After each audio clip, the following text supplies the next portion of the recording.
Hi, Felicia again. Okay, so we're still making gumbo and we're to the point where we're about to make the roux.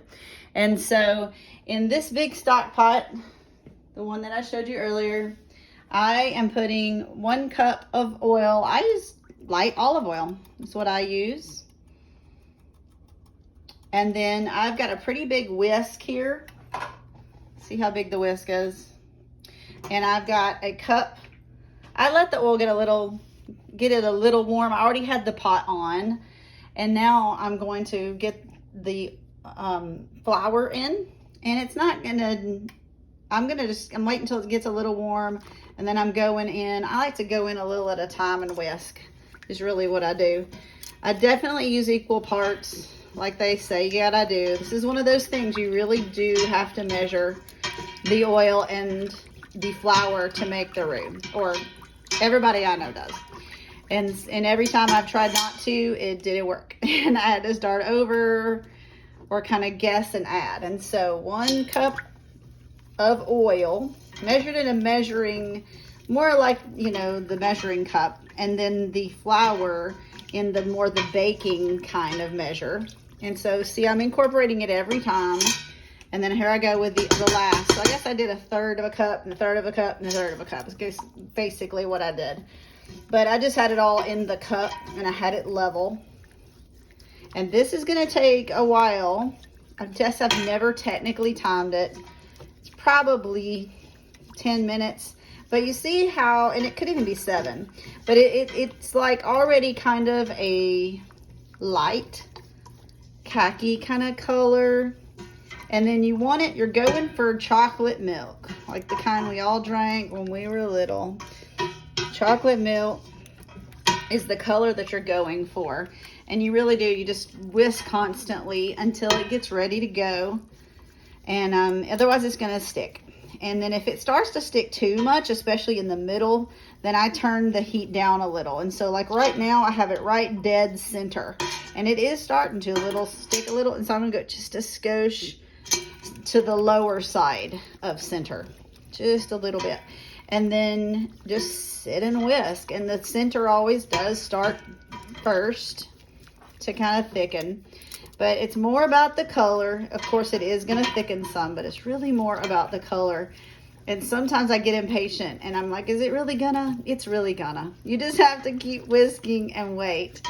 And I like this whisk a whole lot, and it doesn't scratch out the bottom of the pan and all of that. And so, and you can kind of see if I stop for a sec, look, see it's starting to bubble.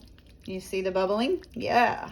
And then, but that's why you have to keep stirring, otherwise it's gonna burn. But if you don't do this, then you've got that raw flour taste, and that's no bueno. And so, one of the reasons I can't have gumbo when we go out to eat is the flour that they use isn't gluten-free. And so my family, we travel in the summer. We often meet in the panhandle of Florida, Perdido Key, Orange Beach area, and Gulf Shores and all that. And man, I mean, the gumbo there is so great. Before I figured out that I couldn't eat gluten, we've been going there for years and years and years. And before I figured it out, I loved having the gumbo, and it's kind of almost like a running joke because everybody would get a gumbo every time we ate out.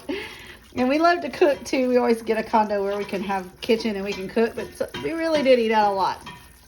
And so we would always get gumbo. The other thing that's amazing there are the raw oysters and things like Oysters Rockefeller and all that. So, but that's really a fun place to visit. And the gumbo in all the places is different everywhere you go. And you get those really awesome hush puppies. And sometimes if you're not real hungry because it's hot in the summer, we would just get gumbo and hush puppies and be done for lunch. But we sure ate a bunch of it. The other reason I like to make my own gumbo too is you can control the sodium. I would eat gumbo in the summer there on our vacations, and I would just feel so swollen. And it's from all that you can taste all the salt. And so it's much healthier this way too, but just as good. And so right now it's really starting to bubble now, but I'm not going to turn it down. If you turn it down too much, it won't ever get to that color, the chocolate brown color that you want. And so you have to keep going until it gets to that really awesome color. And it always kind of seems like it happens all of a sudden, like you're waiting, you're stirring, you're whisking, and you're just like, it's never gonna happen. And then like I can even kind of see, I don't know if you can over there, where it's starting to get a little chocolatey milk on the outside now. And so I'm just gonna keep going until it's ready to go. I don't want to turn it up. I don't want to do anything like that. And I just want it to get to this consistency. Now, one of the main reasons that I had to have everything prepped and ready to go, see the chicken's already cooked, almost through, not completely. And then over here, I've got everything chopped up, ready to go, including the sausage and all of that, because soon you're gonna be dropping all of that in here. And if you didn't have it ready to go, the roux would burn. And you have to stir the roux. It's one of those dishes. It's like risotto. You gotta stir risotto.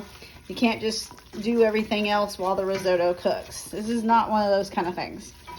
And unfortunately, I have tried to make gumbo in the slow cooker, and that did not really taste like gumbo. And what it did, it tasted like a seafood stew, which is okay. But when you're going for gumbo, you want it to taste like gumbo. And so those recipes that you see, no offense to those people, but being a native and growing up in Mississippi and then having lived in Texas for a really long time, gumbo should taste like gumbo. It shouldn't just taste like some kind of seafood stew, even though I love those too. But when I want gumbo, I want gumbo. And the roux is a big part of it. And so it's just best on the stovetop. And as you can see, I like my slow cooker, but I am not going to use it for my gumbo. Many other things that I can use it for, but not this. And there's just nothing like a big old pot of gumbo. I love it. And pretty much everybody I know loves it. There's people who don't like seafood in it, and there's people who just love seafood gumbo. I have a recipe for that I want to show you sometime too soon. This one has got sausage, the andouille kind of sausage. It's got chicken thighs, and then it's got some shrimp at the very end, and just obviously at the very end. And so this is one of my favorite recipes. And you just, pretty much every person on the planet has a different gumbo, idea of gumbo. And I am one of those, I want my okra in the gumbo, and I don't feel that it's really gumbo if it doesn't have okra. So you're always going to have, I'm almost always going to have okra in my gumbo. So, and I'm keeping going. And you see, it's almost like that light when you're drizzling in chocolate. When you first start to drizzle it in, it's getting to that right there. And this is the part that people they lose the patience. And I have too. And I try to stay around middle on right there. Like, see, it's basically middle. When it started to go a little too fast and maybe wanting to stick in the middle, I went just slightly right of middle. But now I'm at middle. It's bubbling away. It's gonna do its thing. If I stop, you see the bubbles increase.